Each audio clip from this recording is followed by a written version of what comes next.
చెప్పేది ఏం లేదు. ఆయన తిట్టింది కూడా ఆయన రికార్డ్స్ కూడా ఉన్నది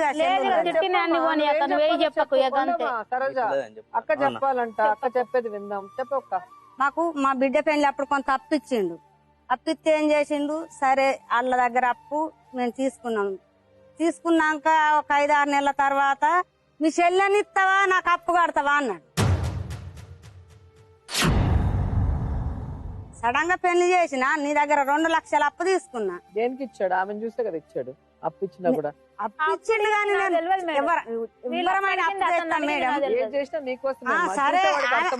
ఆమె కోసమే కావచ్చు కానీ ఆమె కోసం అట్లనే కావచ్చు. నేను మీ చెల్లెని చేసుకొని ఉంటానికే డబ్బు ఇస్తానని నాకు ఇయ్యలేదు కదా.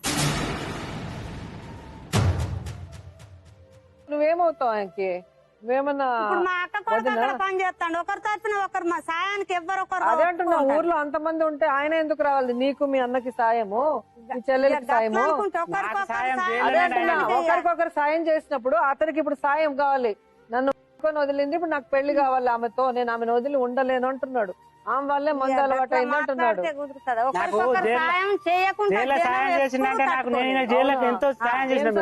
7 ఏళ్ళు ఆమె రూమ్ లో చేసిన సాయం తెలుసా నీకు? 7 ఏళ్ళు 3 ఏళ్ళు నేను చెప్పేదానిక నువ్వు మళ్ళా నీ కూతురికి సాయం చేయాలి, నీ కూతురు పెళ్లికి సాయం చేయాలి, ఇవన్నీ చేస్తే మనుషులు. కానీ నీ కూతురు నీ చెల్లెలు మాత్రం ప్రేమించిన వాడిని తన అవసరాలకు వాడుకొని ఇప్పుడు పెళ్లి చేసుకోమంటున్నాడు. ఆయన ఏం వదిలేయమంటలా. నాకు ఆమెంటే ఇష్టము, నేను ఆమెను పెళ్లి చేసుకోవాలి, ఆమె లేకపోతే చచ్చిపోతాను, అందుకే తాగుడు అలవాటు అయిందంటే మరి అలాంటి సతీష్ నాకు పరిచయం అయినప్పుడు తాగుడే అలవాట్లేదు. అసలు నాకు అలవాట్లేదు అన్న, ఇప్పుడు ఎక్కువ అయిందని చెప్తున్నా. నేను వేరేటోళ్ళతో సతీష్ దగ్గర చూసి తట్టుకోలేక తాగుడు తప్ప అనలేదు మేడం. ఆయన తాగుడు తప్పు అనలేదు, చెప్తే ఆయనని తప్పు అనలేదు. పంపిస్తారు. అయితే నాకు డబ్బు ఇచ్చిండు కదా, నేను చెప్పేది నాకు డబ్బు ఇచ్చిండు. డబ్బు ఇచ్చినాక 4-5 నెలలకు ఏం చేసిండు, నువ్వు పైసలు కడతావా మీ చెల్లెని ఉంచుతావా అన్నాడు. నేను మా చెల్లెని మధ్యలో పెట్టి తేలేదు కదా, నా సొంతగా నేను అప్పు చేసుకున్నా. నా అప్పు నేను అడ్డి అసలు ఆయన ఆ డబ్బు ఆయనకి ఇచ్చేసిన. చూసారు కదా, చెల్లెలు భర్త చనిపోగానే భర్తను కూడా మర్చిపోయి కుటుంబ గౌరవాన్ని మర్చిపోయి ఎవరితో అయినా తెచ్చు. కానీ ఈ రోజు చెల్లెలు తప్పు గురించి మాట్లాడితే మనిషి అన్నాక సాయం చేయాలి, సాయం కోసం ఏదో ఎదురు చూడకూడదని వాళ్ళ అక్క అంటుంది. అన్నగారేమో అన్ని సహాయాలు తీసుకొని ఈ రోజు ఇలా జరిగిందని నాకు తెలీదు అంటున్నారు. కానీ ఈ రోజు సతీష్ సరోజ విషయం చూస్తే సతీష్ ప్రేమించాడు, నిజంగా ఈ రోజుకి కూడా పెళ్లి చేసుకోవాలన్న ఆశతోనే అతను గొడవ చేస్తున్నాడు తప్ప వదిలించుకోవడానికి కాదు అని అది అర్థమవుతుంది.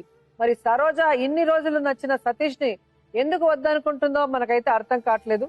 ఈ కుటుంబం మళ్ళీ కలిసి ఒక మంచి కుటుంబంగా ముందుకు వెళ్ళాలి అంటే డాక్టర్ కళ్యాణ చక్రవర్తి గారు, లాయర్ వెంకటేశ్వర గారు రావాలి.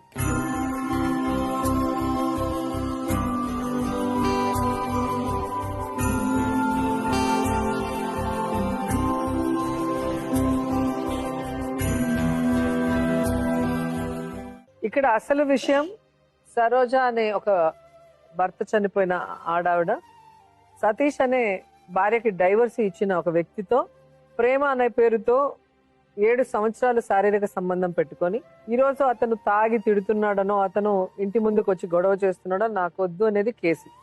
లేదు, నేను ఆవిడ వల్లే తాగుడికి బానిసయ్యాను, తను నన్ను పెళ్లి చేసుకొని నాతో ఉంటే తాగుడు మానేయటానికి కూడా రెడీ అని సతీష్ అంటున్నాడు. కానీ కథతో సంబంధం లేకుండా వాళ్ళ అన్న వాళ్ళ అక్క మనిషి అన్నాక సపోర్ట్ చేయాలి, ఆ విధంగా ఆయన మాకు సపోర్ట్ చేశాడు, కానీ ఇప్పుడు మా నుంచి ఏది ఎక్స్పెక్ట్ చేయకూడదు, వీళ్ళ మధ్యలో ఉన్నది ఏది నాకు తెలియదు అని వాళ్ళిద్దరు చెప్తున్నారు. సో ఈ సమస్యకు పరిష్కారం ఏంటి మేడం? ఇది చూస్తూ ఉంటే కనుక బహుశా ఒక భిన్నమైనటువంటి తీరు, ఒక క్లిష్టమైనటువంటి పరిస్థితిగా మనం మాట్లాడుకోవాలి మేడం. ఎందుకంటే చాలా సందర్భాల్లో మీరు చూస్తున్నటువంటి కేసెస్ లోనే, మీరు జడ్జిమెంట్ చెప్పినటువంటి సక్సెస్ఫుల్ గా జడ్జిమెంట్ చెప్పినటువంటి కేసెస్ లోనే ఆడవాళ్ళు 99.9% అక్కడ కూర్చుని నా జీవితంలో నాకు ఒక సెక్యూరిటీ కావాలి, నాకు భద్రత కావాలి, కాబట్టి మా రిలేషన్షిప్ ని పెళ్లిగా మలిచి మీ సమక్షంలో పెళ్లిగా మార్చండి అని రిక్వెస్ట్ చేస్తారు. కానీ ఇక్కడ ఏంటంటే ఒక 7 సంవత్సరాల పాటు ప్రయాణం చేసినటువంటి ఇద్దరు వ్యక్తులు ఈరోజు ఎందుకు ప్రయాణం చేశారో వాళ్ళకే తెలీదు, ఎందుకు 3 ప్రెగ్నెన్సీస్ వచ్చి అబార్షన్ కింద మారినాయో అన్నది వాళ్ళకే తెలియదు. అందుకే నాకు అనాలి అని అనిపిస్తుంది. ఇందాక నుంచి 7 సంవత్సరాల పాటు ప్రేమాయణం కాదు, 7 సంవత్సరాల పాటు ఒక కన్ఫ్యూజన్ అని అనిపిస్తుంది. ఎందుకంటే ఇటువంటి పరిస్థితుల్లో చాలా ప్రమాదకరమైనటువంటి జంక్చర్ లో మనం ఉన్నాం. అది అందరూ అర్థం చేసుకోవాలి. ఇక్కడ ఇరువైపులో ఉండేటటువంటి సరోజాకి సంబంధించినటువంటి అన్నయ్య అవనియండి, అక్కయ్య అవనియండి, మీరు ప్రధానంగా అర్థం చేసుకోవాల్సింది ఏంటంటే ఈ బంధానికి ఏమని పేరు పెడతారు? ఏదో పేరు పెట్టాలిగా. ఏం పేరు పెడతాం దీన్ని ప్రేమ అంటారా, బాయ్ ఫ్రెండ్ గర్ల్ ఫ్రెండ్ అంటారా, పెళ్లి అంటారా, అక్రమ సంబంధం అంటారా? సరే, పేరు పక్కన పెట్టండి. సరే, ఏ పేరు పెట్టనటువంటి ఒక బంధం కింద మార్చుకుందాం. మరి ఏ పేరు లేనటువంటి దానికి 3 ప్రెగ్నెన్సీస్ ఎందుకు? అంటే ఒక అబార్షన్ అంటే కనుక చంపబట్టం, బిడ్డను బిడ్డను చంపేయటం. ఈ 7 సంవత్సరాల పాటు ఇతను అనేది ఏంటంటే ప్రతి నెలలో ఒకసారైనా 2 సార్లు అయినా ఆ అమ్మాయి వెంట పడేవాడిని అండి, పెళ్లి అని అనేవాడిని. కానీ ఆ అమ్మాయి పెళ్లి చేసుకునేది కాదు అండి. మరి పెళ్లి చేసుకున్నటువంటి ఆ అమ్మాయి శారీరకంగా ఎందుకు కలిసింది? కొన్ని శారీరకంగా కలిస్తే కనుక ప్రెగ్నెన్సీ రాకూడదు, ఒక బిడ్డను మనం చేజేతులారా చంపకూడదు అనేటటువంటి మినిమం ఇంగితం మనకు ఉండాలి కదా. అది కూడా జరగలేదు. అది కంటిన్యూ అవుతుంటూనే ఎవరొకరు ఇక్కడ ఆపేటటువంటి ప్రయత్నం ఎవరు చేశారు అంటే వాళ్ళిద్దరు ప్రయాణాన్ని ఆపమనలేదు. ఆ అమ్మాయి ఇలా ప్రెగ్నెన్సీస్ వస్తున్నాయి కదా నీకు, ఇది కరెక్ట్ కాదని చెప్పే ప్రయత్నం ఎవరు చేశారు? ఎవరు చేయలేదు. అదే కదా ప్రాబ్లం. వాళ్ళకి ఏమీ తెలియదు.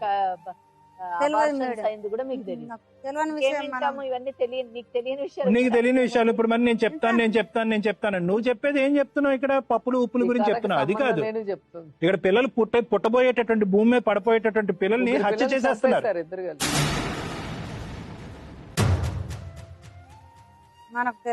మరి తెలియపోతే అసలు గమ్మున ఊరుకో. నీ పక్కన నీ చెల్లి గురించి తెలియపోతే తెలుసుకో. ఊరికి అందరి మీద నోరు పారేసుకో. ఊరికి నేను ఇప్పుడు మీ సిస్టర్ కు నిజంగా మీ చెల్లి అంటే మీ కూతురు లాంటిది అని అనుకుంటే కనుక ఆ అమ్మాయి ఒక దిక్కులేంది రోడ్డు మీద పడుతుంది, వేరే వాడితో సంబంధం పెట్టుకుంటుంది. ఆ సంబంధం ఏ దిక్కును పోతుంది అనేటటువంటి ఆలోచన ఇంగితో మనకు ఉండాలి. అంతేగాని అతను డబ్బులు వచ్చినప్పుడు కూతురుకో ఏదో అప్పో సప్పో తీసుకోవటం కాదు. ఎందుకు ఇస్తున్నాడు డబ్బులు, ఏ ఉద్దేశంతో ఇస్తున్నాడు, డబ్బులు ఇచ్చి నా మీద బ్లాక్ మెయిల్ చేస్తున్నాడా, నన్ను ఉచ్చులోకి దింపుతున్నాడా అనేటటువంటి ఆలోచన నీకు ఉండాలి. ఇప్పుడు ఈ మొత్తంలో ఏమైంది? ఆ అమ్మాయి నలిగిపోయింది. అందరూ ఉన్నా కూడా దిక్కులేందేమో అని అనిపిస్తుంది. ఆ అమ్మాయి కాస్త ఇప్పుడు ఈ రోజు ఇక్కడ కూర్చుని మేడం అతనితో పాటు ప్రయాణం కరెక్ట్ కాదని ఎందుకు అంటుంది అంటే కనుక తన జీవితం మొదటి భర్తతో ఎలా అయిందో అది మళ్ళీ ఈ రోజు రిపీట్ అవ్వాలి అని అనుకోవట్లేదు ఆ అమ్మాయి. ఎందుకు? అక్కడ జరిగినటువంటి ప్రధానమైనటువంటి విషయం ఏంటంటే కనుక తాగుడు. అదే తాగుడు మళ్ళీ ఇక్కడ చూస్తుంది. ఇతని గురించి కూడా చెప్తానులేండి. ఇతనికి ఇప్పుడు చేయలేదు కాబట్టి మనకు సానుభూతి ఉంది. ఇతనికి ఎవరు వెనక ముందు దిక్కులేరు కాబట్టి సానుభూతి ఉంది. మొదటి భార్య జైల్లో పెట్టించింది కాబట్టి ఇతను అంటే సానుభూతి సెపరేట్ అండ్ ఇది సెపరేట్. ఎందుకంటే ఒక ఆడది 7 ఏళ్ల అవకాశం ఇచ్చినప్పుడు ఏ మగాడైనా వీళ్ళింటికి వెళ్తాడు, వాళ్ళ ఇంటికి వెళ్తాడు, తిడతాడు. ఆ పరిస్థితి ఎవరు తెచ్చుకున్నారు?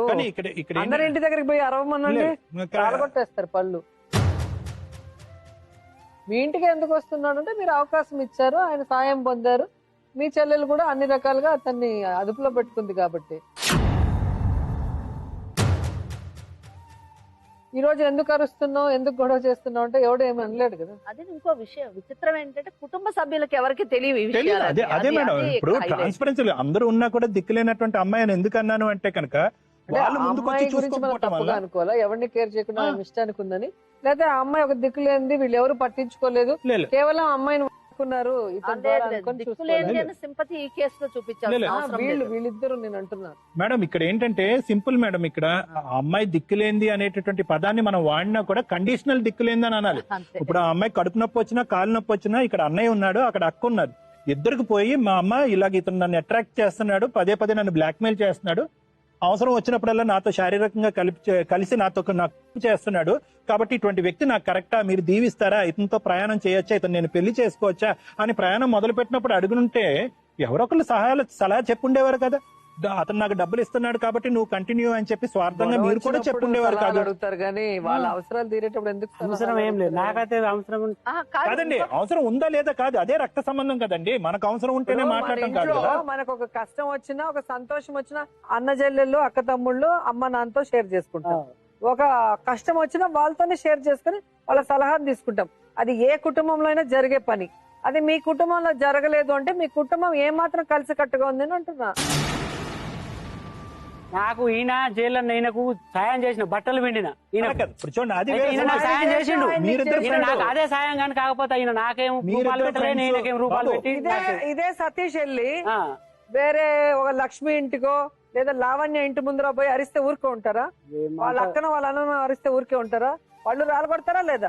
నీ చెల్లెల ఇంటికి ఎందుకు వస్తున్నాడు? అదే నా చెల్లె కూడా నాకు ఇట్లా వచ్చి అత్తాండు నా దగ్గరికి ఇట్లా అని చెప్పి నాకు Right. చెప్పుకోలేదు అది point. నాకు ఆ విషయం చెప్పలేదు. అడుగుతున్నారు. ఆమె చెప్తున్నారు. నాకు నీ చెప్పలేదు. దగ్గరకో వాళ్ళ అక్క దగ్గరకు వెళ్ళి ఇలా వచ్చి నన్ను ఇది చేస్తున్నాడు, మా ఇద్దరికి ఇలా ఉన్నింది సంబంధం, ఇప్పుడు నేను వద్దనుకుంటున్నాను, దీనికి ఏం చేయాలి అని మేము మీ దగ్గర సలహా తీసుకోవాలి అంటున్నా. ఆ, నాకు చెప్పుకోలేదు మా దగ్గరికి వచ్చేదానికన్నా ముందు ఇంట్లో వాళ్ళని అడిగి ఉండాలి. 5 ఏళ్ల ముందే అడిగి ఉండాలి. 7 ఏళ్ళు అవుతుంది. 7 ఏళ్ళు మా అమాయకురాలు కాదు కదా నీ చెల్లెలు. 4 సంవత్సరాలు మేడం. 4 7 అయ్యా, వారం రోజులు అంటే ఓకే, 4 ఏళ్ళు అంటే ఎంత టైము మరి? అప్పటి వరకు మీకు ఇట్లా కలిసి ఉన్నాము అమ్మా, అన్నయ్య సరోజ. అని కూడా నాకు చెప్పలేదు. ఇప్పుడు 50 ఒకటి నెలలు. ఒక నిమిషం, నువ్వు అంటే కన్ఫ్యూజన్ లో డాక్టర్ ఉన్నావు. ఈ మొదటి భర్త లాగా ఈ భర్త ఉండకూడదు అని చెప్పి ఈ ఇంట్లో అడుగు పెట్టాలా అడుగు పెట్టకూడదా అనేటటువంటి సందిగ్ధ పరిస్థితిలో కొడుకుతో పాటు నువ్వు ఉన్నావు. కానీ ఈ రోజు నేను అడిగేటటువంటిది ఒకటే, నేను గాని మేడం గాని అడిగేది, ఆవిడకి ఎందుకు చెప్పలేదు, ఇతనికి ఎందుకు చెప్పలేదు, మీ అన్నయ్యకి ఎందుకు చెప్పలేదు, మీ అక్కకి ఎందుకు చెప్పలేదు? ఒకే ప్రశ్నకు సమాధానం చెప్పు, ఎందుకు చెప్పలేకపోయారు? సరే అడ్డం ఏం లేదు కదా, ఆయనకి భార్య లేదు, డైవర్స్ అయిపోయింది, ఈమెకి హస్బెండ్ చనిపోయాడు. అక్క మా ఇద్దరు ఇష్టపడుతున్నాం, పెళ్లి చేసుకుంటాం, నీ సలహా ఇవ్వు, చేసుకోమంటావా వద్దా? మీ అక్కని అడుగు, మీ అన్నని అడుగు. 4 ఏళ్ల ముందు అడుగుంటే గొడవ లేదు కదా. మేడం ఇక్కడ సేమ్ థింగ్ సతీష్ విషయానికి కూడా వస్తే, ఇద్దరు కూడా ఒకరికొకరు సహాయపడ్డారు, జైల్లో ఒకే చోట ఉన్నారు, సహాయపడ్డారు. కానీ అక్కడ కూడా నేను నెల వచ్చి ఈవిడిని అడిగానని అంటున్నాడు కానీ ఒక్కసారైనా అతనికి అడగలేదు. ఇప్పుడు ఆ అమ్మాయి సమాధానం చెప్పలేకపోయింది, మీకెందుకు చెప్పలేదు, అతను చెప్పలేదు అని నేను చెప్తా. ఎందుకంటే కనుక ఇక్కడ బంధం ఉండాలి, కానీ అది పెళ్లి రూపాన్ని ఉండకూడదు అనే ఆలోచన. అంతే, మీ సిస్టర్కి ఇంకా క్లియర్ కట్ గా నేను చెప్తున్నాను. ఇక్కడ బంధాన్ని కాపాడుకోవాలి, ఇతను కావాలి, సతీష్ కంప్లీట్ గా వద్దునే కాదు, సతీష్ కావాలి. సతీష్ ఎప్పుడు కావాలి అంటే కనుక ఏదో ఒక ఆలోచన గానీ, ఏదో ఒక అవసరం గానీ, ఏదో ఒకటి గుర్తొచ్చినప్పుడు సతీష్ కావాలి. ఇదే గానీ మీ దగ్గరకు వస్తే కనుక, మీ అన్నయ్య దగ్గర మీ దగ్గరికి గానీ వస్తే కనుక, చిచి సతీష్ తోనా అటువంటి సంబంధం ఇంతకాలం బట్టి నువ్వు నడిపించావా, అతనితోనా నువ్వు శారీరకంగా కలిసి 3 సార్లు ప్రెగ్నెన్సీ చేసుకుని అబార్షన్ చేయించుకుంటావా? మీ బంధం ఈ రోజు నుంచి కట్టు, కబడ్దారు ఆడుతో కలిస్తే అనేటటువంటిది తుది పలుకు పలుకుతారు. కాబట్టి అటువంటి పలుకు ఆమె వినటం ఇష్టం లేదు. కాబట్టి ఏంటంటే మీ అందరికీ సీక్రెట్ గా ఉన్నారు, ఇతను సీక్రెట్ గానే పెట్టాడు.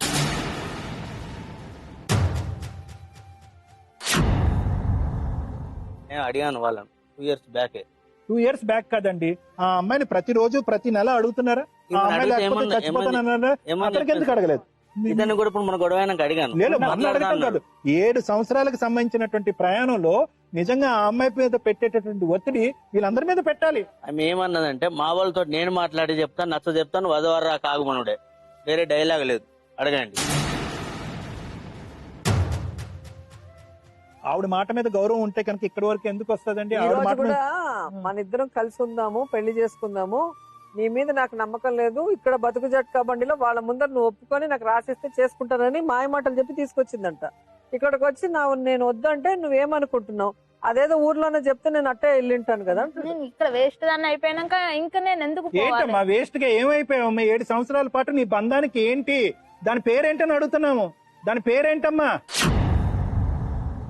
దాని పేరేంటి? ఆ రిలేషన్షిప్. 3 abortions 3 పిల్లల్ని ఎందుకు కారణం చంపేశావు? ఏంటో చెప్పు. 3 పిల్లల్ని ఎందుకు చంపేశావు? సంబంధం గాల్లో దీపంలాగా ఇలా మెయింటైన్ చేద్దాం అనుకుంటున్నావు ఈ రిలేషన్షిప్ ని, ఇలాగా పరువు తక్కువ రిలేషన్షిప్ ని. అతనితోటి నేను అద్దని బాగా రోజులు నుండి అంటున్నా. వద్దన్నావు కానీ కాదనుకోవట్లేదు. ఎన్నిసార్లు గొడవ పెట్టి నువ్వు ఎట్లా గొడవ పెట్టి నీ దగ్గరికి మనిషిని నువ్వు ఎప్పుడు దూరం పెట్టలేదు. నువ్వు ఎట్లా గొడవ పెట్టి నీ దగ్గరికి రమ్మని నువ్వు ఒకసారి చెప్పు.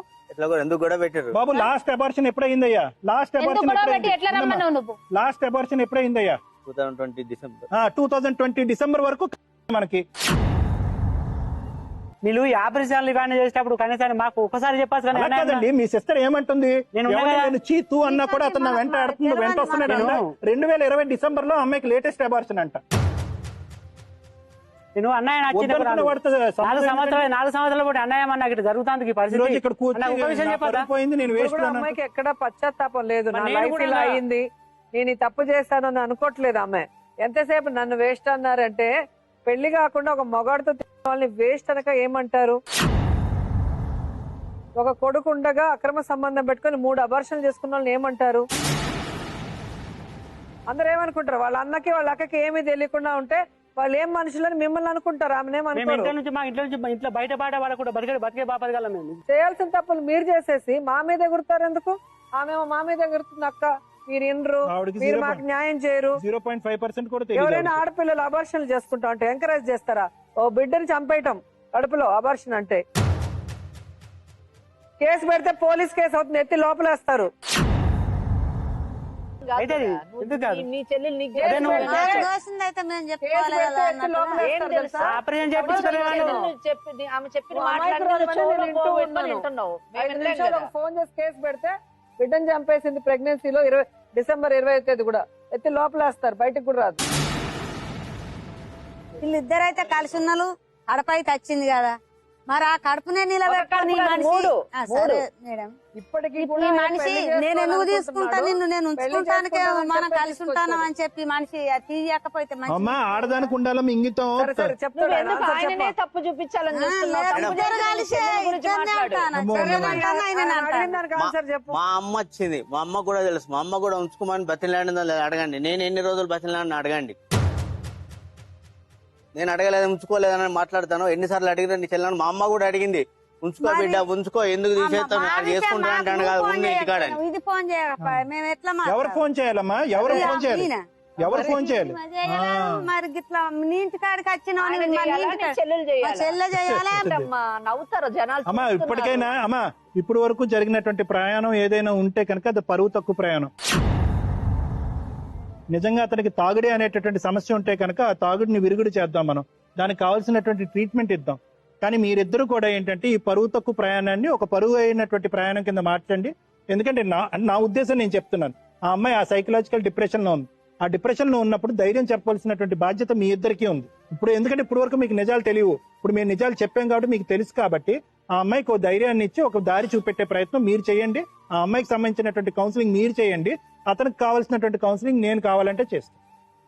సో చూసారుగా ఇప్పటి వరకు ఉన్న అక్రమ సంబంధాన్ని ఒక సక్రమ సంబంధంగా అక్క అన్న ఈ పెళ్లిగా మార్చి వాళ్ళ బాధ్యత నెరవేర్చుకోవాల్సింది పోయి అమాయకత్వంతోనో ఇంకో రకంగానో బాధిస్తున్నారు తప్ప దానికి ఒక పరిష్కారం చెప్పట్లేదు.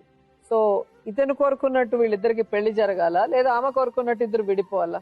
నేనైతే నా సింపతి కానివ్వండి, లేదా ఇక్కడ మనకు ముందున్నటువంటి సరోజ ఒక అమాయకురాలనో లేకపోతే ఆమెను ఎక్స్ప్లాయిట్ చేశారనో ఈ ఏ పదాలు కూడా నేను ఉపయోగించదలుచుకోలేదు.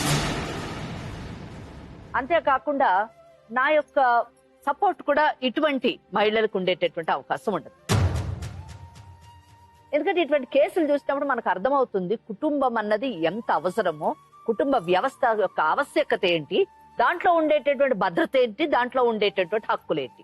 ఎందుకంటే ఈ రోజు సరోజ కానివ్వండి లేదా సతీష్ కానివ్వండి, వీళ్ళిద్దరు ఉన్నటువంటి ఆ రిలేషన్షిప్ ని ఏమని పిలుస్తారు? దానికి ఒక పేరుందా? మనం పేరు పెట్టేటటువంటి అవకాశం ఉందా?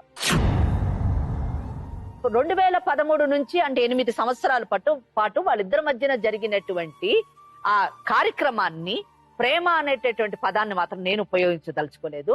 కేవలం ఇది అవసరం మాత్రమే అని నేను అనుకుంటున్నాను. అంటే ఎక్కడికక్కడ కూడా మీరు కుటుంబ సభ్యులు మొత్తం చూసినప్పుడు లేదా కుటుంబం యొక్క బ్యాక్గ్రౌండ్ చూసినప్పుడు ఎవరికి ఏ బంధం మీద ఒక నమ్మకం కానీ ఒక గౌరవం కానీ లేనటువంటి కుటుంబంగా మనం పరిగణించాలి.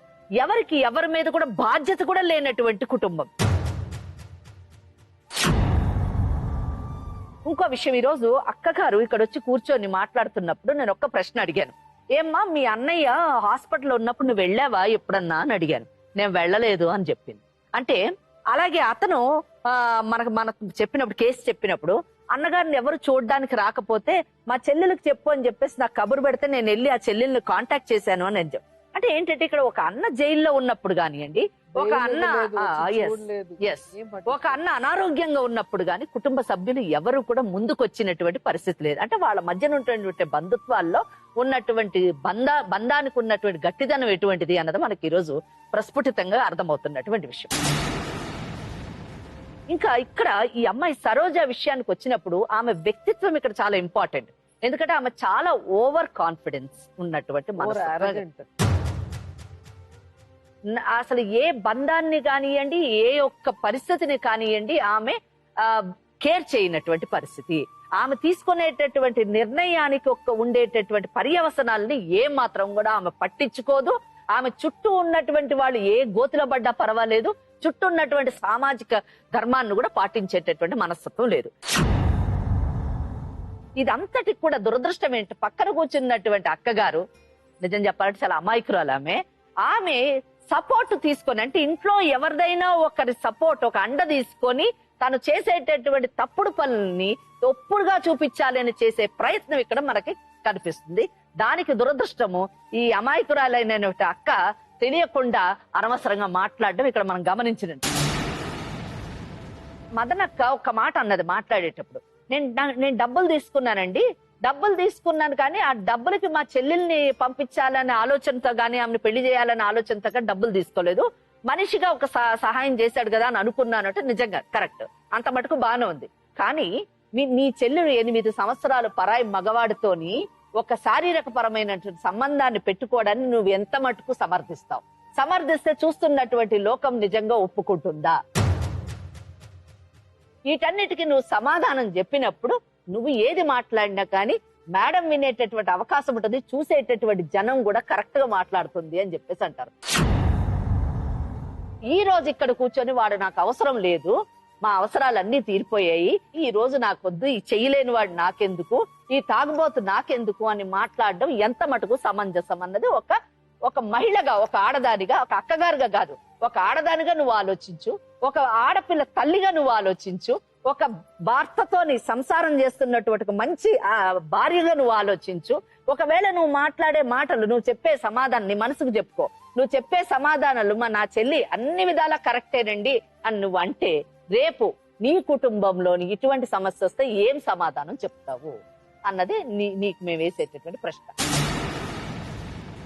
కనుక ఈ కేసులోని ఎటు చూసినా కానీ నిజం చెప్పాలంటే ఇందాక మొదట నేను మొదలెట్టినట్టు కుటుంబం అనేటటువంటి ఆ కుటుంబ వ్యవస్థలో ఉంటేనే మనిషికి, ఆడదానికైనా మగవాడికైనా, ఇక్కడ ఇతనికి సతీష్ కి చెప్పాలనుకుంటున్నాను, మగవాడికైనా భద్రత ఉంటుంది. ఆ కుటుంబ వ్యవస్థలోనే ఒక బంధం ఏర్పడితేనే చట్టపరమైనటువంటి సొల్యూషన్ ఉండేటటువంటి అవకాశం ఉంది. అదే ఆమెను మీరు పెళ్లి చేసుకొని ఉంటే, నాకు ఈ రోజు నువ్వు వద్దు అని అంటే నా భార్య నాకు కావాలి అని చెప్పేసి నువ్వు చట్టాన్ని ఆశ్రయించేటటువంటి అవకాశం ఉంది. అదే పెళ్లి చేసుకొని ఉంటే ఇదే మహిళ, ఈ మగవాడు నాకు వద్దు, నాకు ఈ తాగుబోతోడు నాకు వద్దు, ఈయనతో నేను మానసిక శోభను అనుభవిస్తున్నాను అంటే ఆ మహిళ నాకు ఈ మగవాడు వద్దు అని ఒక డైవర్స్ తీసుకునేటటువంటి అవకాశం ఉంది. కానీ మీ ఇద్దరి మధ్యన ఉన్నటువంటి బంధానికి ఒక పేరు లేదు కాబట్టి మీకు చట్టపరమైనటువంటి చర్యలు తీసుకోవడానికి కూడా అవకాశాలు చాలా తక్కువ ఉన్నాయి. కానీ ఈ కేసులోని అవసరాలన్నీ తీర్చుకొని ఒక మగవాడితో ముఖ్యంగా 8 సంవత్సరాలు శారీరక సంబంధం పెట్టుకొని ఆ తర్వాత నువ్వు వద్దు చీపో అంటే తప్పకుండా ఇటువంటి ఆడవాళ్ళని, ఇటువంటి ఆడవాళ్ల ప్రవర్తనని ఉపేక్షించకూడదు. కాబట్టి మీలాంటి వాళ్ళకు ఒక సెక్షన్ ఉంది, అదే చీటింగ్ సెక్షన్ 420 కింద ఆమె మీద చీటింగ్ కేసు వేయొచ్చు, ఆమె పైన మీరు చర్యలు తీసుకునేటటువంటి అవకాశం ఉంది.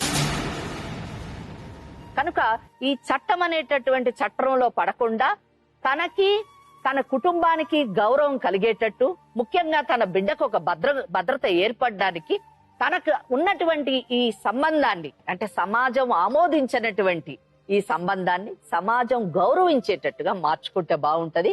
మార్చుకునేటటువంటి అవకాశాలు ఈ అమ్మాయిలో చాలా తక్కువ కనిపిస్తుంది. ఆ అమ్మాయిలోని అహంకారం ఎక్కువ ఉంది, ఆ అహంకారాన్ని పక్కన పెట్టాలి. ఇంకోటి, అక్కగారు సపోర్ట్ తక్కువ చేసినప్పుడు తప్పకుండా ఆ అమ్మాయి మారేటటువంటి అవకాశం ఉంది. లేకపోతే మాత్రం భవిష్యత్తులో మీరు ఇంకా చాలా కష్టాలు ఈ అమ్మాయితో ఎదుర్కోవాల్సి వస్తుంది. మీ కుటుంబం పాడైపోయినా కూడా ఆశ్చర్యపోదు. మేడం ఇప్పుడు కూడా ఇక్కడికి నాతో ఉంటానని తీసుకుని వచ్చింది మేడం. అది ఇప్పుడు తీసుకొచ్చింది ఎందుకంటే మిమ్మల్ని ప్రపంచం దృష్టిలోని మిమ్మల్ని తప్పుడు వ్యక్తిగా, అంటే అతను ఆమె ఉద్దేశం ఏంటంటే మీ బంధాన్ని కట్ చేసుకోవాలి, ఆ సంబంధాన్ని కట్ చేసుకోవాలి. కానీ ఆవిడ తెలియదు కదా, ఆవిడే పడుతుంది ఆ ఉచ్చులని. ఇక్కడికి వచ్చిన తర్వాత సతీష్ ఎంత తెలివైన వాళ్ళైనా, ఎంత స్క్రీన్ ప్లే మీరే రాసుకొని అమాయకంగా నటించినా ఒక 1 hour తర్వాత అందరూ మాట్లాడాక నిజం అనేది బయటకు వస్తుంది. కాబట్టి ఆవిడేమనుకుంది, నిన్ను ఒక రాక్షసుడిగా, నువ్వు ఒక పెద్ద తాగుబోతు, తాగితే నువ్వు ఏం మాట్లాడుతావు తెలియనట్టు, దానికి సపోర్ట్ గా వాళ్ళ అక్కను తెచ్చుకుంది. ఏ అక్క అయినా కూడా చెల్లెలు చెడిపోతే ఒప్పుకుంటుందా? చెల్లెలు అబార్షన్లు చేసుకుంటే ఒప్పుకుంటుందా? ఆమెకి ఏం తెలియదు, అమాయకంగా వచ్చింది. బోడిగుండుకి మోకాలకి ముడేసుకుంటుంటే ఎప్పటికీ అవ్వదు. దానికి ఒక పులి స్టాప్ పెట్టాలనుకోవాలి. సో నువ్వు డిసైడ్ చేసుకో. మాట్లాడుకొని ఒప్పించుకొని మ్యారేజ్ చేసుకోవడం మేడం. మీరు వెళ్ళి అడగండి.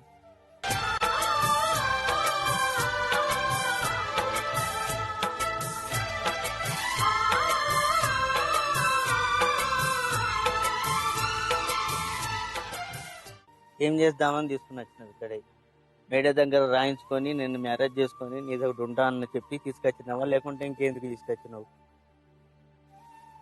తెలంగాణ రాష్ట్రం మొత్తం నేను చెడ్డో నన్ను కనబడాలేనా? ఏం చేద్దామనా? లేదు నువ్వు మంచోడు కదా, నేను చెడ్డోడు అని అన్నాడే ఇప్పుడు. మరి ఇప్పుడు నువ్వు నాకు ఏం చెప్పినావు, నువ్వు ఏం చెప్తాను వీడ? అడిగిందని సమాధానం చెప్పు. నేను ఒక అబార్షన్ చేయించుకున్నా, 3 అబార్షన్ నువ్వు ఎప్పుడు చేయించినావు? 2. అవి ఇప్పుడు డీటెయిల్ గా చెప్పాలనా? నువ్వు నాకు ఏం చెప్పి తీసుకొచ్చినావు, ఇప్పుడు ఏం చేద్దాం అనుకుంటాను గది చెప్పు నాకు. బాగా ఆలోచించుకో. నేనైతే నేను ఏ రోజు వద్దానులే, మొదటి రోజు నుంచి పెళ్లి చేసుకుంటానని అంటూ ఒక్కరోజు కూడా నేను చేసుకోనానులే. నీ కొడుకును వేరేటోళ్ళ కొడుకు లెక్క కూడా చూడలే. నువ్వు పరిచయం అయిన రోజు నుంచి ఇప్పటి వరకు సొంత కొడుకు కన్నా ఎక్కువ చూసుకో, అది నీకు తెలుసు. ఇప్పుడు కూడా ఇక్కడికి కూడా నీ ఇష్ట ప్రకారంగా నీ కోరిక మేరకు నీకు రాసిస్తా నేను యాక్షన్ ఆలోచిస్తే కొంచెం ఏమైనా అర్థం చేసుకుంటే అర్థమవుతుంది. అట్లీస్ట్ 100% కాకుండా కనీసం 1% అర్థం చేసుకుంటే అర్థమవుతుంది. నీ కొడుకు ఇష్టమేనా సతీష్ అంటే? ఇష్టమేనా? మీరిద్దరు ఒకరికొకరు ఇష్టమే. ఈ గొడవ అయినప్పటి నుంచే కొంచెం ఆయన మైండ్ సెన్స్ డైవర్ట్ అవుతుంది. లేకపోతే ఇంతకుముందు ఆయన అంటే ఏది కావాలన్నా నాకే ఫస్ట్ ఆఫ్ ఆల్. ఏమన్నా ఫీజులు అవి కడతారా అబ్బాయికి? లేదు, హాస్టల్లో ఉంటాడు, అది ఫ్రీ సార్. హాస్టల్లో ఉంటాడు. Free sir. హాస్టల్ కాడ కూడా అక్కడ పోయి చూడండి, గార్డియన్ కి నా సంతకం ఉంటది, ఏమో సంతకం ఉండదు. వాళ్ళ ప్రిన్సిపాల్ గాని వాళ్ళ సార్లు గాని ఏది అవసరం ఉన్నా నాకే ఫోన్ చేయాలి, నాకు చేయరు. ఆయన కూడా నాకే చేసేటోడు. ఇప్పుడు ఈ గొడవ ఎప్పుడైతే అప్పటి నుండి ఆయన మైండ్ సెన్స్ మారుతుంది. మీ కొడుకుని మీ అక్కని మీ తమ్ముడు మీ అన్న చూస్తారా? ఆయన ఎవరు బాధ్యత చూడరు. తీసుకున్నారా? ఎవరు చూడరు మేడం. ఎవరి దగ్గర ఉన్నాడు మేడం? నీ బాధ్యత వాళ్ళు తీసుకున్నారు ఎప్పుడైనా? ఎవరు తీసుకోలేదు. మరి ఇంకే విధంగా ఇప్పుడు వాళ్ళు వచ్చి ఇక్కడ కూర్చొని నిన్ను ఏం ఉద్ధరించేది ఉంది? అమ్మా నిజంగా అతను నువ్వు తాగుడంటే నీకు మూర్ఖత్వంతో, భయమా? దేని గురించి అహంకారంతో వద్దనుకుంటున్నావు అమ్మా? పాడు ఎందుకు వద్దనుకుంటున్నావు? తాగుడంటేనా భయం? అతను తాగితే బాగా టార్చర్ అరే ఉంటుంది. అమ్మా చేద్దాము. తాగుడికి ట్రీట్మెంట్ ఇద్దామమ్మా. మరి 7 ఏళ్ళ అదే ఇక్కడ టార్చర్ చెప్తున్నాం కదమ్మా, మరి ఎంతకాలం టార్చర్ పడినావు? టార్చర్ పెట్టే నన్ను ఆయన రూమ్ కు రప్పించుకుంటాడు. అవునమ్మా, మేడం. ఎనిమిది సరేలేవయ్యా ఏళ్ళు సతీష్, మరి. తాగేవు ఇబ్బంది అతను పెట్టావు, ఇతని ఎందుకు గురించి వచ్చిన నేను మాటలు? ఎవరికి చెప్పుకోలేక ఇతను టార్చర్ నేనే భరించుకుంటూ ఈయన తాగి ఫోన్ చేసి ఎట్లా మాట్లాడతాడంటే ఆ టార్చర్ కు పోవాల్సిందే రూమ్ లే. కాడికి. కాదు, అట్లా టార్చర్ ఉన్నప్పుడు వదిలేయాల్సింది. అప్పుడు 8 ఏళ్ళు ఎందుకు కొనసాగించావు? ఇప్పటికి వదిలేస్తానని 4-5 సంవత్సరాలు మరి ఉండాలి ఎందుకు మేడం. వెళ్ళావు మళ్ళీ ప్రతిసారి ఎందుకు టార్చర్. వెళ్ళావు? టార్చర్ రాకుంటే ఇక తాగిందంటే పోలీస్ ఎట్లా కేసు ఉంటుంది? పెట్టు, అప్పుడే పెట్టుండాలి. 5 ఏళ్ల ముందు పోలీస్ కేసు పెట్టి ఇంటి దగ్గర టార్చర్ వచ్చినప్పుడు ఫోన్ చేస్తే మళ్ళీ రానివ్వరు. వస్తావా రావా? మొన్న శనివారం నాడు కూడా ఇక్కడ మేడం కు ఫోన్ చేసినాక కూడా నువ్వు మొన్న శనివారం నాడు కూడా వస్తావా రావా? సరోజ అతను మేడం దగ్గర తాగినా పోయినా- అమ్మ అతను తాగినా నువ్వే కావాలంటున్నాడు, తాగకపోయినా నువ్వే కావాలని అంటున్నాడు. అదొక గొప్ప అంతే విషయం. కదా? అది నీ అదృష్టమే కదా. తాగినప్పుడు ఒక ఆడదాన్ని, తాగినప్పుడు నిన్ను అని అనట్లే కదా, ఎప్పుడు నిన్నే అంటున్నాడుగా. నీకు ఏ విధంగా కావాలంటే ఆ విధంగా మారుద్దాం, పెద్దలు ఎదుర్కొంటా కలిసి ప్రయాణం చేద్దాం అనుకుంటున్నావు కదా. ఒక అవకాశాన్ని సరోజా, ఒక అవకాశం ఇయ్యమ్మా. మంచి నిర్ణయం తీసుకో సరోజా. మేడం, ఇంకో నువ్వు విషయం కూడా మేడం. హ్యాపీగా ఉంటావు నువ్వు. కాన్ఫిడెంట్ పోకు, మార్చుకో ఆయన. హ్యాపీగా మేము నీ మాట నమ్ముతున్నాం. నేను ముందే రాసిస్తానని చెప్పిన మేడం. నీకు మొన్న మంచిది, అట్లా నీ చెప్తేనే కొడుకు మంచిది. మేడం దగ్గర సరోజా. రాసిస్తేనే 7 ఏళ్ళు ఉన్న ఆ ఆవిడకే మాట నమ్మకం లేదు. ఎప్పటి నుండి ఎప్పుడు 3 నెలల కనీసం నెల రోజులు బంద్ చేస్తుండే సతీష్ నీ దగ్గర ఆమె ఇల్లు రాసి ఉన్నది, రాసిస్తాను మొన్ననే చెప్పిన. ఏం రాసిస్తావు మాకు అంటుంది. నీకెందుకమ్మా ఏం రాసి- నీకెందుకమ్మా? ఏంటి నీకు రాసి ఇవ్వాలా? మరి ఎందుకు నువ్వు తగ్గుండు? నువ్వు లేనిపోండి పాలిటిక్స్ మీ పెట్టద్దు. అమ్మ రాలేదు, మీ అక్క రాలేదు, మీ మా అమ్మ చెల్లి రాసిస్తానని రాలేదు. చెప్పిందని చెప్పిన అక్కడనే మాట్లాడుకుందామంటే మాట్లాడుకుందాం. ఇక్కడికి తీసుకొచ్చింది మీరు. కొంచెం నచ్చాలి దీని అసలు ఇదంతా కారణం నువ్వు. అసలు ఎన్నడు రాక ఇక్కడికి వచ్చి ఇక్కడ రాయించుకొని వస్తానన్న చెల్లె ఇప్పుడు రాను అంటుంది అంటే ఏంటిది కారణం? నువ్వు 2 సంవత్సరాల క్రితం నాతో మాట్లాడి పెళ్లి చేస్తానన్నావు, ఇప్పుడు 2 సంవత్సరాలు ఏడ మాట్లాడినావు, ఏం చేసినావు? ఇంటికి రమ్మని ఫోన్ చేసి వచ్చినావా మొన్న? అమ్మా, పెళ్లి నువ్వు గురించి పెద్దరికం మాట్లాడితే ఇప్పుడు కాదు. సార్, ఒక్క నిమిషం 8 సార్. సంవత్సరాల అక్రమ మాట్లాడదాం, మొన్న సంబంధానికి రమ్మంటే పెద్దరికం వచ్చిందని అంటావా? ఎవరు తెలియలేదు కదా మేడం. మాట్లాడు. మరి ఊరుకో అప్పుడు. నీకు అక్కర్లేదు మాట్లాడడానికి. అదే నీ చెల్లెలు కొత్తగా పెళ్లి సంబంధం ఏ, వచ్చింది, బాగానే నువ్వేమో పెడుతున్నావు పెద్ద పుల్లలు, ఇచ్చిపోతలు ఊరుకుంటూనే మాట్లాడుతున్నావు. నీ చెల్లెలు పెళ్లి కాని 16 ఏళ్ల పాప ఆవిడకి పెళ్లి చేస్తున్నావా? ఏం మాట్లాడుతున్నావు? మేము బుద్ధుండి పెళ్లి గురించి మాట్లాడుతున్నావా? మాట్లాడుతూ ఉంటే అంటే ఏమిస్తావు? డబ్బులు అడుగుతున్నావా? నేను అనలే. నేను ఆ పైసలు నేనే వచ్చిన పైసలు ఆడుకో. నేను ఆ మాట ఏమన్నా ఈ మాట్లాడినా? చెల్లెలు కుల కోసం వచ్చింది అది ఇది అని నేను ఏమన్నా లేదు, లేదు, తప్పుగా లేదు. మాట్లాడినా ఒక మాట? లేదు సరోజ, పోనీ వచ్చినప్పుడల్లా నువ్వు తప్పుగా ఎప్పుడన్నా మాకు మాట్లాడినా నేను? అబ్బాయి, ఏదైనా ఒక రూపాయి పెట్టినవా నువ్వు ఖర్చు? తల్లి, నీ సైడ్ చెడ్డగా మాట్లాడేవాళ్ళు మీ వాళ్ళు. ఎంత ఇస్తావు నా చెల్లికి అంటుంది. నేను అతనితో మాట్లాడినా నేను కూడా నీ- అతని నుంచి రూపాయి కూడా ఆశించలేదు. అమ్మ సరోజ, నీ నోట్లోంచి రానటువంటి మొదటి మాట మీ అక్క నోట్లోంచి వచ్చింది. అసలు అవసరం లేదా సబ్జెక్ట్? ఆమె మాట్లాడుతుంది ఈ రోజు ఎంత ఇస్తారు అని. ఇప్పుడు అక్కడ ఇస్తే ఇక్కడ ఏం వ్యాపారం దోచేద్దామని. చేస్తున్నారు? నేను ఇతని దగ్గర ఇన్ని రోజులు మాట్లాడినప్పుడు కూడా నాకు రూపాయి గిట్ట ఖర్చు నువ్వు పెళ్లి చేసుకో, పెట్టిన మొత్తం ఆయన ఆస్తి అంతా నీదే కదా. ఏంత ప్రేమించి రాసిస్తాను మేడం. ఆ, మరి ఓ, ఇంకేంటి? మాకు ఒకటి ఇల్లు ఉంది, అది రాసి ఇమ్మని మొన్న ఒకసారి అడిగితే ఇప్పుడు రాయికు నాయన, ఇప్పుడు రాయికు. వీళ్ళని నమ్మి రాయొద్దు. నువ్వు వీళ్ళు పిచ్చోళ్ళ చాలా రాసి. పెద్ద ఇంతసేపు అమాయకురాలు అనుకున్నా. ఎంత ఇస్తావు అంటుంది. మరి ఆయన్ని వాడుతున్నారు కదా, ఎంత ఇస్తారు? ఆయన ఏం సేవ ఆయన మాట్లాడుతున్నాడు? కుటుంబం చేస్తున్నాడు. మేము ఎవరు వాడుకోలేం మరి మేడం. ఏమయ్యా? ఏం ఆయన మాట్లాడుతుంది? కుటుంబం మన ఏం ఆయన సొమ్మైతే అయితే ఏం కూడా తెలియదు. అవసరం లేదు. నేను ఏం కూడా తెలియదు. నన్ను అయితే లేదు. వేస్ట్ అని చేసినావు కదా, ఇప్పుడే ఆయన మాట్లాడాలి. నేను ఏం చేసినా, నేను ఏం చేసినా. ఇక్కడ తీసుకొచ్చి నన్ను తీసుకొని ఎక్కడ నువ్వు ఇప్పుడు ఏమిటి తీసుకొచ్చావు? అడుగు మేడం, మాట్లాడుతున్నావు మళ్ళా. చూడండి సార్, నా కొడుకు కూడా చేసిండు. ఏం చేసినాడు? చేసి నా కొడుకు కూడా కొనాలి చేసి నాకు. చెల్లెలు ఎవరితో పోతుందో తెలీదు, ఏం చేస్తుందో తెలీదు, అబార్షన్లు ఎన్నైనా తెలీదు. మీ ఇద్దరు మాట్లాడతారు ఇక్కడ వచ్చి కూర్చొని. డాక్టర్ని పట్టుకొని నువ్వు ఉండు అంటుంది, నన్ను పట్టుకొని నేను చెప్పింది తినాలంట. 2 సంవత్సరాలకు ఒకసారి మీ అదృష్టం, ఈ అబార్షన్ రోజుకైనా వాడు చేయించుకుంటుంది పెళ్లి మీ చెల్లి. చేసుకుంటానంటున్నాడు. నాకు వాడు ఆ విషయం ఇష్టపడుతున్నాడు, తెలియదు. దానికి మీరు అదృష్టం చేసుకున్నారు. మీ గురించి మాట్లాడుతుంటే ఎంతసేపు వాడి గురించి తప్పు చెప్తున్నారు? మీ చెల్లెల గురించి మాట్లాడండి, మీ గురించి మాట్లాడుకోండి. మా చెల్లె గురించి వాళ్ళే మాట్లాడుకోవాలి మీరు. నాకైతే ఆ మాత్రం మరి మరి ఈ ఉండవు దేనికి? గాడిద మరి- వేయడానికి వచ్చిన వాడికి నువ్వు నాకు ఏం మీ లేదు. అక్క మీ చెల్లెలు నాకైతే ఆ దేనికి మాత్రం వచ్చినారు ఇద్దరు? మరి చెప్పాలి కదా నాకు ఈ విషయం. నాకు ఇట్లా నాకు ఏం మాత్రం కూడా వదిలే. తెలియదు. దేనికి వచ్చావంటారు వాడికి? రమ్మని తీసుకొచ్చింది అంతే. ఏం విషయం అని ఏ చెప్పి విషయం అనేది ఇట్లా తీసుకొచ్చారు? తీసుకొచ్చి మీ అన్న చెల్లెలు ఒక్క మాట చెప్పండి, మీ చెల్లెలు చేసిన పని కరెక్టా? కరెక్ట్ అంటే మేము లేచి వెళ్ళిపోతాం. కాదు అది కరెక్ట్ కాదు. మరి వదిలేయండి, కరెక్ట్ గమ్మున నోరు కాదు. మూసుకొని కూర్చోండి. నాకు తెలిసిన వరకు నాకైతే కరెక్ట్ ఆ, కరెక్ట్ కాదు. ఇప్పుడు నోరు బాగా మూసుకొని మాట్లాడారు. ఉండండి. ఇప్పుడు కరెక్ట్ గా మాట్లాడారు. పెళ్లి చేసుకుంటే రేపు గౌరవం ఉంటుంది. ఇట్లే పోయింది అనుకో, రేపు ప్రతోడు ఇంటికి వచ్చి తలుపు తడతాడు. ఏమయ్యా, ఏం డిసైడ్ చేసుకున్నారు? మాట్లాడుకుని డిసైడ్ చేయండి. చెప్పు అద్దు సత్యకి ఏంటి వద్దు, ఇక్కడికి ఏమిటి తీసుకొచ్చినావు? అంటే నన్ను ఏమైనా చేద్దామనా? లోకానికి సతీష్ తాగబోతే చెడ్డోడు, నన్ను వాడుకొని విడిచిపెట్టిండు అని చెప్పడానికా? నిన్ను వాడుకొని కాదు, ఇప్పుడు నేనే వాడుకొని విడిచిపెట్టిన కదా. అది నువ్వు మాట్లాడాలి, నువ్వు చెప్పుకున్నావు. నేనేం నేను మాట్లాడాలి నీ గురించి తప్పుగా? అదే. ఒక్క మాట కూడా నేను తప్పుగా అమ్మా, మాట్లాడలేదు. లేదు ఒకటి ఇప్పుడు. సరోజ, ఎవ్వరు అనవసరం. నీ భవిష్యత్తు గురించి మాట్లాడుతున్నావు ఇక్కడ, నీ కొడుకు భవిష్యత్తు గురించి మాట్లాడుతున్నావు. ఆవిడే చెప్పింది ఆయన మీద కంప్లైంట్ అరగంట. ఆల్రెడీ 7 సంవత్సరాల పాటు ప్రయాణం చేశారు. ఏమన్నా అతనిలో ఏమైనా ఇబ్బందులు ఉంటే అది మారుద్దాం. పెళ్లి చేసుకుని హ్యాపీగా ప్రయాణం చేయండి. నాకు ఒకే విషయం చెప్పమ్మా, ఆయనకి మాట ఇచ్చినట్టు ఆయన్ని పెళ్లి చేసుకోవడానికి నమ్మకం కోసం అగ్రిమెంట్ రాసుకోవడానికి వచ్చావా, లేకపోతే సతీష్ ఒక తాగుబోతూ ఎదవా ఆడవాళ్ళు వాడుకుంటాడని సమాజానికి చెప్పడానికి వచ్చావా? ఆ రెండిట్లో ఆయనకు ఒక క్లారిటీ ఇచ్చేసి. ఎందుకంటే ఆయనేం నీ గురించి మాట్లాడలేదు, నువ్వే మాట్లాడావు కాబట్టి నువ్వు క్లారిటీ ఇవ్వు. వద్దు మేడం. ఈ రెండిట్లో వద్దు ఏమి కాదు. చేద్దామని ఆయన ఇక్కడికి తీసుకొచ్చావు. ఎందుకు? వద్దన్నప్పుడు ఊర్లో చెప్పేస్తే మీ ఊరు వరకే ఉండేది మీ అక్రమ సంబంధం, అద్దని ఊర్లో ఎవరికి కూడా తెలిసేది చెప్పిన, కాదు. అద్దని ఊర్లో కూడా చెప్పిన. ఇక్కడికి ఎందుకు మరి నువ్వెందుకు తీసుకొచ్చావమ్మా? తీసుకొచ్చావు? కేసు నువ్వే కదా పెట్టావు. ఇక్కడికి ఎందుకు మరి తీసుకొచ్చావు? ఇక్కడికి ఎందుకు తీసుకొచ్చావు? అతన్ని చెడ్డ చేసి అతని జీవితం లేకుండా చేయటానికా?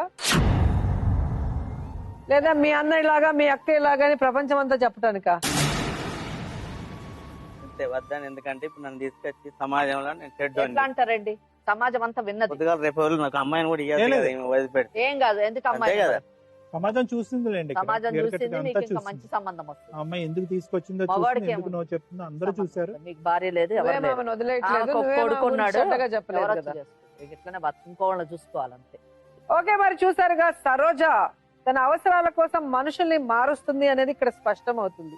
ఎందుకంటే భర్త చనిపోయిన కొద్ది రోజులకే కొడుకును కూడా గౌరవించకుండా తన అవసరాల కోసం సతీష్ తో మరి అక్రమ సంబంధాన్ని కొనసాగించి ఈ రోజు అతని మీద నిందలేసి అతను ఒక చెడ్డవాడిగా సమాజంలో నిరూపించి తాను బయటపడాలనుకుంది. కానీ సెల్ఫ్ గోల్, తాను తీసుకున్న గోతిలో తానే పడింది. ఎందుకంటే ఒక ఆడది పెళ్లి కాకుండా 7-8 సంవత్సరాలు ఒక మగవాడితో శారీరక సుఖం పొందినా లేదా అబార్షన్లు చేసుకున్న ఆ మహిళ క్యారెక్టర్ ఏంటి, దాని గురించి మాకు తెలియదు అనే ఆ కుటుంబ సభ్యుల మధ్య వారి బంధం ఎలాంటిదో మనం అర్థం చేసుకుంటాం. ఈరోజు సతీష్ తను పెళ్లి చేసుకోవాలని ఈ నిమిషానికి కూడా ఆమెని రిక్వెస్ట్ చేస్తున్నాడు తప్ప ఆవిడ గురించి ఏ ఒక్క తప్పుడు మాట కూడా మాట్లాడలేదు. కానీ తన జీవితాన్ని ఈ రోజు నాశనం చేసి వెళ్ళిపోతున్న మరి ఆ అమ్మాయి గురించి అందరూ కూడా ఆలోచించాల్సిన అవసరం ఉంది.